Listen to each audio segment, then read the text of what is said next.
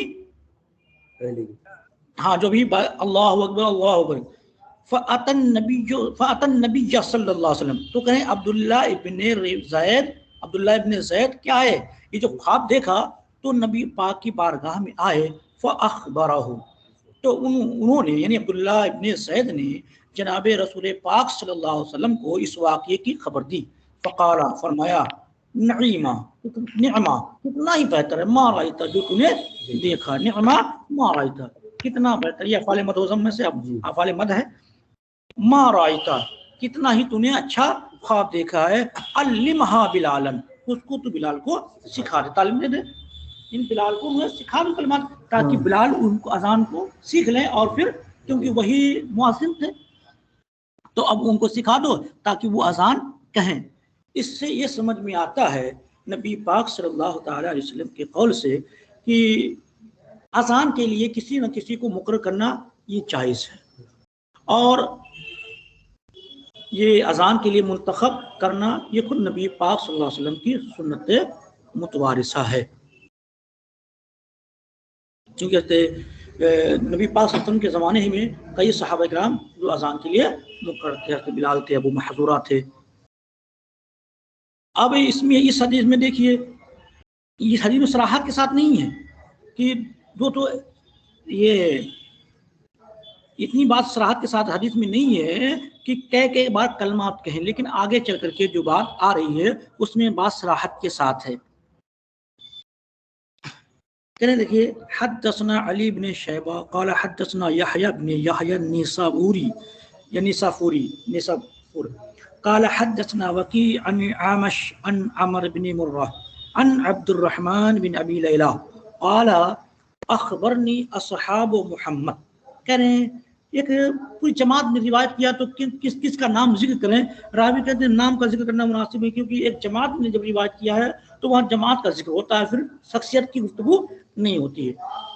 کئی صحابہ کرام نے تو کہتے ہیں اخبرنی اصحاب محمد، نبی پاک صلی اللہ علیہ وسلم کے اصحاب نے مجھے خبر دی ان عبداللہ بن زید الانصاری رأى فی المنام الاذان، بے شک عبداللہ ابن زید انصاری نے خواب میں دیکھا اذان کے بارے میں، یعنی اذان کے کلمات کو انہیں دیکھا۔ فأتی النبی صلی اللہ علیہ وسلم، تو وہ نبی پاک کی بارگاہ میں آئے، فأخبرہ، تو اس کی خبر دی۔ فقالا، تو حضرت نبی پاک نے فرمایا علمہ بلالا، ان کلمات کو سکھا تو جناب بلال۔ اب وہ اذان ٹھیک ہے سے فأذنا مسنا مسنا، اب تعلیم دے رہے ہیں کس کو؟ حضرت بلال کو۔ جناب عبداللہ بن زید کیا کر رہے ہیں؟ اذان دے کر تعلیم دے رہے ہیں۔ فأذنا مسنا مسنا، تو آپ نے جو تعلیم دی وہ مسنا مسنا کی، دو بار کہا، ہر کلمات کو کہا، اللہ اکبر اللہ اکبر اللہ اکبر اللہ اکبر اشہد اللہ الہ الا اللہ اشہد اللہ الہ الا اللہ، اس طرح سے سارے کلمات کو انہیں وہ اقام مسنا مسنا، اور کیا کیا؟ وقعد قعدن، اور بیٹھے تھوڑی سے بیٹھنے کی طرح۔ یہ قعدن مفعول مطلق ہے، اس کا معنی یہ ہوا کہ اذان و اقامت کے درمیان تھوڑی دیر کیا ہونا چاہیے؟ فاصلہ ہونا چاہیے، وقفہ ہونا چاہیے۔ تو جناب کہنے کہ تھوڑی دیر بیٹھے پھر اقامت کا سلسلہ سکھایا۔ یہ نہیں کہ ایک تکبیر پڑھی، اذان پڑھی اور فوراً تکبیر، ایسا نہیں ہے، یہ صحیح طریقہ نہیں ہے۔ ہاں اگر وقت کی قلت ہو، وقت نہ ہو، وقت جاتا ہوا نظر آئے تو اذان پڑھ کے فوراً تکبیر کہہ کر کے جماعت کھڑی کرنا جائز ہے، اس میں کوئی گناہ کا کام نہیں۔ لیکن یہ اگر وقت ہے تو دونوں درمیان وقفہ ہو جائے تاکہ آنے والوں کو جماعت مل جائے۔ اسی لیے اقامت کو تھوڑی دیر کیا کیا ہے؟ مؤخر کیا، تاکہ اذان کے بعد یہ اعلان ہے نمازیوں کے لیے، تو اعلان سن کر کے وضو کریں گے، وضو کر کے کیا کر کے اب مسجد میں آئیں گے تاکہ انہیں جماعت مل سکے۔ تو اب یہ وقعدہ قعدن، اور تھوڑی دیر آپ نے اس میں وقفہ کیا بیٹھ کر کے، یعنی دونوں درمیان فرق بیان کیا۔ اب جو یہ حدیث آ رہی ہے فحد کی، قال حدثنا فحد قال حدثنا علی بن معبد قال حدثنا عبداللہ بن عمر عن زید بن ابی انیسہ عن عمر بن مرہ عن عبد الرحمن بن ابی لیلہ قال حدثنا اصحابنا، کہ ہمیں ہمارے اصحاب نے ایسے ہی ذکر کیا ہے، فذکر نحوی، اور اسی کی مثل ذکر کی۔ قال عبداللہ لولا انی انہم، عبداللہ بن زید کریں اب ایک اپنا ایک خیال بتا رہے ہیں، یعنی اس خواب کی حقیقت کیا تھی؟ کہیں کہ خواب اتنا یقینی تھا، خواب اتنا یقینی تھا کہ یہ خواب کیا ہے؟ ایسا لگا کہ میں نے یہ جو تعلیم اذان کے بارے میں سیکھا اور پڑھا سنا ہے، وہ ایسا لگا کہ میں بیدار تھا یار، اور میں نے خواب کا ذکر اس لیے کیا ہے، اگر میں کہوں بیداری میں نے مجھے ایسے کلمات سکھائے گئے ہیں تو کہیں گے کیسے، تو اب اس کے پاس جبریل نہیں آنے لگے، متہم ہو جاؤں گا، اس ڈر سے میں نے کیا کیا؟ ہاں خواب کا ذکر کیا۔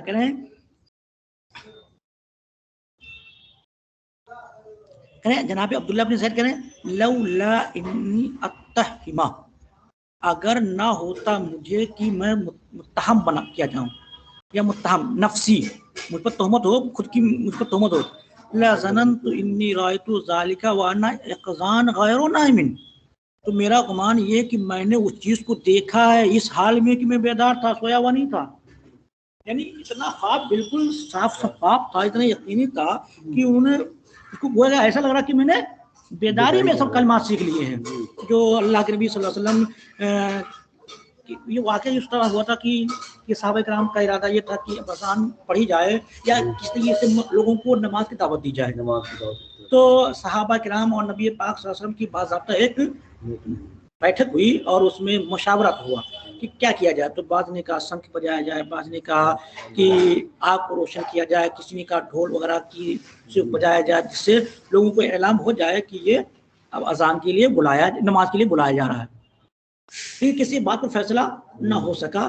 پھر یہی خواب جناب نبی پاک نے بھی دیکھا اور چند صحابہ کرام نے بھی، حضرت عمر بن خطاب نے بھی خواب کو دیکھا. آگے بیان آ رہا ہے لیکن انہوں نے بیان ہاں اسی سنیے تھی کہہ رہے ہیں وہ انا یقظان غیر نائم، کہہ رہے ہیں کہ میں اس حال میں تھا، وہ حالیہ ہے اس حال میں کہ میں کیا تھا، بیدار تھا، غیر نائم، سویا وہ نہیں تھا.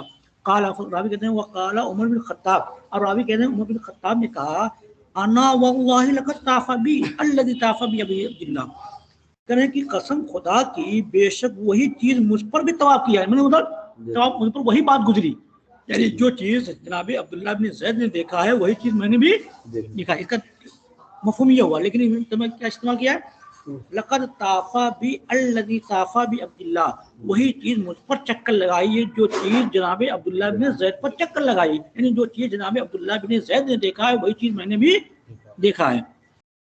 اگر فلما رأیتہ، جب میں نے انہیں دیکھا، کس کو، یعنی عبداللہ بن زید کو نبی پاک سے بیان کرتے ہوئے میں نے دیکھا تو کہیں فقد سبقنی، وہ تو مجھ سے سبقت کر گئے، آگے بیان جلدی پہنچ گیا نبی پاک کی بارگاہ میں. جیسے آنکھ کھلی فوراً نبی کی بارگاہ میں پہنچ گیا کہ جلدی سے یہ خبر بیان کیا جائے. کل اسی تعلق سے مشورہ ہو رہا تھا، بات چیت ہو رہی تھی، اب اس میں تاخیر نہیں ہونی چاہیے. فوراً عبداللہ بن زید جناب رسول اکرم کی بارگاہ میں پہنچ گئے. عبداللہ ابن عمر بن خطاب بھی پیچھے سے پہنچ گئے. واقعہ بیان ہو رہا تھا، آپ نے سماعت کر لیا، دیکھ لیا کہ بیان کر رہے ہیں، تو میں نے سکت تو میں بالکل خاموش رہا، چپ رہا. یہی ضابطہ ہے کہ مسائل کے سلسلے میں، فقہ کے سلسلے میں ایک مسئلہ یہ ہے کہ اگر کوئی مسئلہ کوئی بیان کر رہا ہو تو دوسرے کو اس میں انٹرفیئر کرنے کی ضرورت نہ، پہلے اس کی بات کو سماعت کر لے پھر وہ اپنی بات بیان کرے. اس لیے مناظرہ میں بھی یہ قانون بنایا گیا ہے کہ اگر ایک فریق بولے گا اور دوسرے فریق کو اس سے بولنے کی اجازت نہ ہوگی اس وقت، اس ٹائم میں،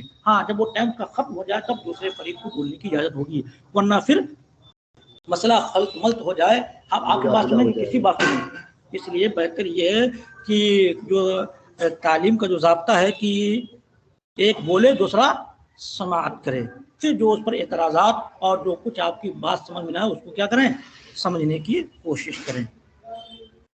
ففی هذه الاثر، تو کہ ان تمام حدیثوں میں انا بلالا اذن بتعلیم عبداللہ بن زید، کہ حضرت بلال رضی اللہ تعالی عنہ اذان پڑھتے تھے عبداللہ ابن زید کی تعلیم پر، بامر نبی صلی اللہ علیہ وسلم ایاہ بذالک، اس نبی پاک کے اس حکم سے جو آپ نے ان کے بارے میں بتایا تھا. یعنی جناب عبداللہ بن زید نے کہا تھا حضرت عبداللہ بن زید سے کہ یہ کلمات کس کو سکھا دو، جناب بلال کو. تو جناب عبداللہ بن زید کی تعلیم پر جناب بلال اذان پڑھتے تھے، اور تعلیم کیا تھی جناب کس کی، عبداللہ بن زید کی تعلیم کیا تھی، مسنا تھی. تو گویا کہ اذان بھی پڑھتے تھے، یہ مسنا پڑھتے تھے. فاقام مسنا، اور آپ نے تکبیر بھی پڑھی، کیا اقامت بھی کیا کہیں مسنا. فہذا یخالف الحدیث الاول، یہ تو حدیث اول کے مخالف ہے. اب بالکل دیکھیے اس میں مسنا اس میں فرادہ کی بات آ رہی ہے. تو یہ مسئلہ کیسے سمجھ میں آئے گا، ہم کیسے سمجھیں کہ یہ کون کیا حدیث کون ناسخ ہے کون منسوخ ہے. تو یہ آگے چل کر خود اس پر محاکمہ قائم کریں گے. آگے حدیثیں جو آ رہی ہیں اس کے بعد محاکمہ آ رہا ہے، اس محاکمے میں خود بیان کریں گے. ہاں تو کہہ رہے ہیں اب دوسری حدیث سماعت کر لیں، تو آگے محاکمہ آ رہا ہے انشاءاللہ. اگر ٹائم ملے گا تو پڑھائیں گے، ورنہ انشاءاللہ سنیچر کو. حدثنا احمد بن داود بن موسى قال حدثنا يعقوب بن حميد بن كاسب قال حدثنا عبد الرزاق عن معمر عن حماد عن ابراهيم عن اسود عن بلال انه كان يسني الاذان ويسن الاذان. کیا کہہ رہے ہیں کہ اذان کیا پڑھتے تھے 2 بار اور اقامت بھی 2 بار کرتے تھے. سب تسنیہ سے بنا سنت اقامہ. چھوٹ گیا. اچھا چلیے ٹھیک ہے ماشاء اللہ بتا دیا آپ نے بہتر ہے. ثم قد روا عن بلال پھر روایت ہے بلال سے انہو کانا بعد رسول اللہ یؤذن مثنى مثنى. اب دیکھیے یہی بات جو ہے یہ قرینہ ہے کہ جو پہلی والی حدیث جناب بلال سے روایت ہے وہ منسوخ ہے. کیونکہ ضابطہ حدیث کا یہ ہے ناسخ منسوخ میں جو آخری عمل ہوتا ہے وہ معتبر ہوتا ہے, اس سے پہلے والا عمل کیا ہوتا ہے منسوخ ہوتا ہے. تو بعد والا عمل جو ہوتا ہے یہ ناسخ بن جاتا ہے اور اس کے بعد آنے والا جو اس سے پہلے عمل ہو چکا ہوتا ہے وہ کیا بن جاتا ہے منسوخ. تو اب جناب بلال کا جو کہ عمل کیا ہے رسول پاک کے بعد بھی جو عمل جناب بلال کا تھا وہ کیا تھا مثنا مثنا کا تھا. تو گویا کہ جو پہلے والی حدیثیں تھیں وہ کیا ہے اب منسوخ ہو جائیں گی اور یہ حدیث کیا بن جائے گی ناسخ بن جائے گی اور اس پر عمل کرنے سے وہ بھی عمل ہو جائے گا کیونکہ فرادہ بھی عمل بھی ہو جائے گا اور جب مثنا کہیں گے تو اس پر بھی عمل ہو جائے گا اس پر بھی. ثم قد روا عن بلال انه كان بعد رسول اللہ صلی اللہ علیہ وسلم يؤذن مثنى مثنى کی روایت ہے جناب بلال ہی سے ان کا کیا کہہ رہے ہیں کہ رسول اکرم کے بعد بھی آپ اذان پڑھتے تھے 2 بار یقیم مثنى مثنى اور تکبیر بھی کہتے تھے 2 بار. فدل ذلك ايضا على انتفاء ما روى انس. تو کہنے یہ بھی دلیل ہے اس بات پر وہ منتفی ہے جو روایت کی گئی جناب انس ابن مالک سے.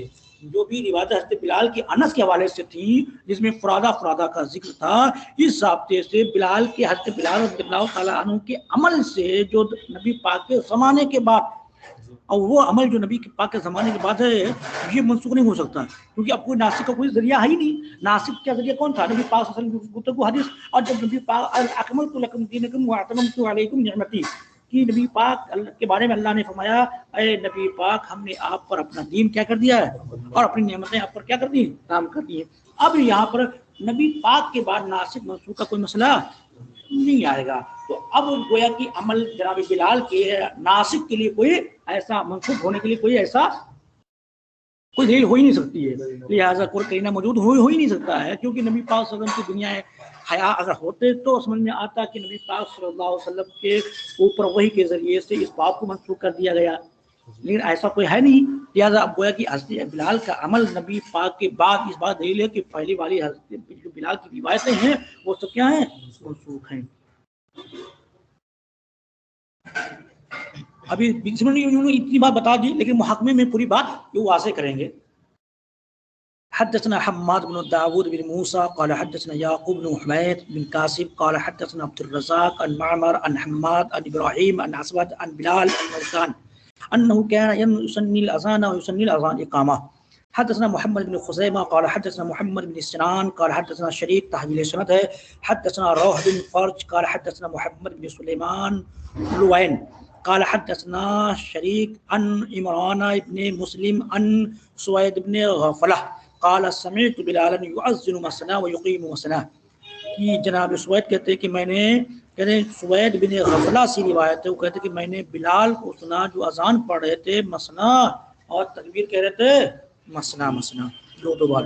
فهذا بلال یہی بلال ہیں قد روی عنہ فی الاقامہ ما يخالف ما ذکر انس. انہی سے روایتیں کی گئی ہیں اقامت کے سلسلے میں جو کہ مخالف ہیں اس کے جو ذکر کیا جناب انس بن مالک نے.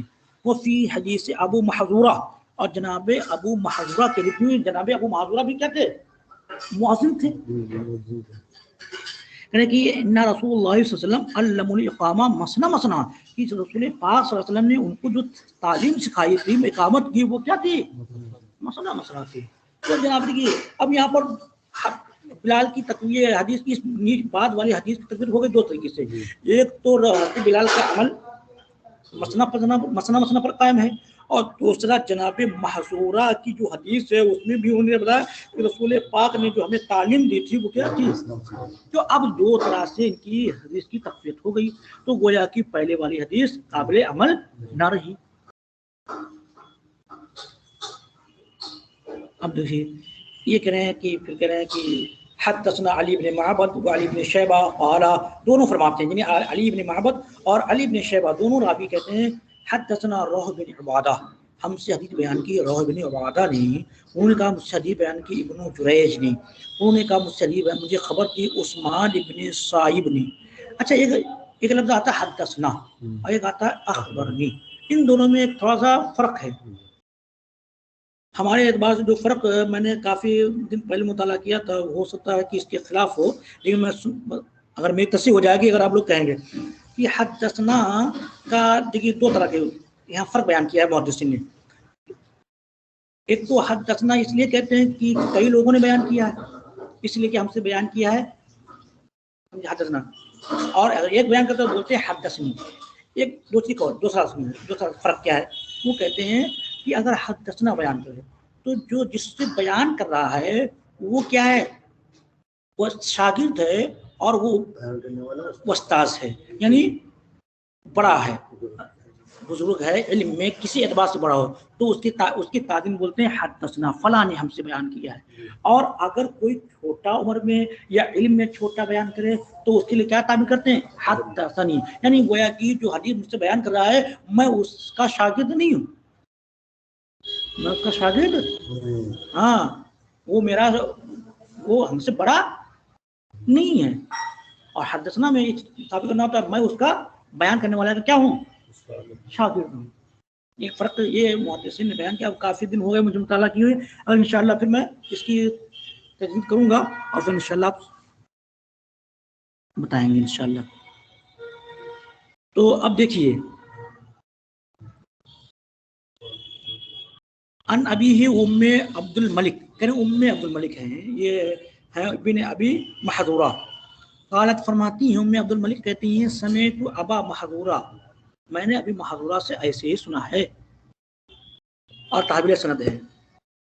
وحدثنا ابو بکر قال بکرہ قال حدثنا ابو عاصم قال حدثنا ابن جریج قال اخبرنی عثمان بن صائب عن ابیہ و ام عبد الملک بن ابی محذورہ انہما سمعا ابا محذورہ، انہوں نے سنا جناب ابو محذورہ سے یقول فرما رہے تھے علمنی رسول اللہ، یہ کسی عبداللہ بن زید کی تعلیم نہیں بتا رہے ہیں، یہ خود رسول اللہ کی تعلیم بتا رہے ہیں، علمنی مجھے سکھایا رسول پاک نے اقامت کو مسنا مسنا۔ اب وہ جناب بلال کی جو روایت ہے وہ تعلیم عبداللہ ابن زید پر موقوف ہے، لیکن جناب ابو محذورہ کی جو حدیث ہے وہ تعلیم عبداللہ بن زید پر نہیں ہے بلکہ تعلیم خود نبی پاک پر ہے۔ تو گویا کہ نبی پاک صلی اللہ تعالی وسلم سے جیسا جناب ابو محذورہ سنیں گے ویسا ہی بیان کریں، ایسا نہیں ہو سکتا کہ وہ اس میں کیا کر دیں، تخفیف کر دیں یا کمی ذاتی کر دیں، یہ صحابی کرام سے کبھی امید نہیں کی جا سکتی ہے۔ اور رسول پاک نے جو تعلیم دی ہوگی بالکل وہی تعلیم ہوگی جو رسول پاک صلی اللہ علیہ وسلم نے آپ کو تعلیم دینے کا حکم ہوا ہوگا من جانب اللہ۔ تو کہتے ہیں کہ علمنی رسول اللہ صلی اللہ علیہ وسلم الاقامہ مسنا مسنا، اور جناب رسول پاک نے مجھے تعلیم دی اقامت کی دو بار، اور تکبیر کے الفاظ کلمات بھی بتا رہے ہیں، کیا کہ کیسے بتایا ہے، اللہ اکبر اللہ اکبر، اشہد اللہ الہ الا اللہ، اشہد اللہ الہ الا اللہ، اشہد ان محمد رسول اللہ، اشہد ان محمد رسول اللہ، حی علی الصلاۃ حی علی الصلاۃ، حی علی الفلاح حی علی الفلاح، قد قامت الصلاۃ قد قامت الصلاۃ، اللہ اکبر لا الہ الا اللہ۔ اب اس حدیث میں دیکھیے پوری تفصیل بیان کی ہے، اور جناب بلال کی جو حدیث انس بن مالک کی ہے اس میں تفصیل موجود ہے نہیں۔ تو اب ممکن ہے کہ وہاں پر صرف آپ نے یہ بتانا مقصود، پہلی والی حدیث یہ بتانا مقصود ہو کہ اللہ کے نبی نے اس طرح سے کلمات ہم کو بتائے تھے، یا زید بن عبداللہ بن زید ہو گیا عبداللہ ابن زید کی حدیث میں اتنی بات ہے کہ بلال سے جو روایت ہے کہ اللہ اکبر فرادا پڑتا، تو ہو سکتا ہے کہ جناب بلال نے یہ جو بیان کیا ہے فرادا اس کا مطلب یہ ہے کہ اس طرح کے کلمات، ایک بات ہے اس طرح کے کلمات ہم کو رسول جناب عبداللہ بن زید نے بتایا تھا، کیا اللہ اکبر اللہ اکبر، تو ہو سکتا ہے اسی بتا کہ یہ بھائی یہ ہے اللہ اکبر، اسی طریقے سے دوسری مرتبہ بھی ہے،